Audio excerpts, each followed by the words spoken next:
ராதே கிருஷ்ணா. தென்னாங்கூர் க்ஷேத்திரம். இன்று வைகுண்ட ஏகாதசி. எத்தனை பேரால் இன்னைக்கு ஸ்ரீரங்கம் போக முடியும்?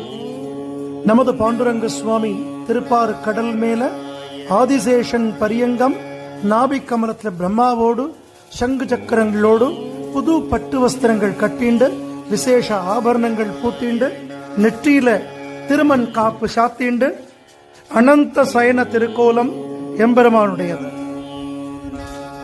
தாயார் மகாலட்சுமி அமர்ந்த கோலத்தில் பச்சைப்பட்டு கட்டிண்டு எம்பெருமானுக்கு பாத சேவகம் பண்ணிட்டு இருக்க. நடுவில் குருஜி ஆராதனை பண்ண உற்சவர் பாண்டுரங்கன் ருக்மணி வருஷத்துக்கு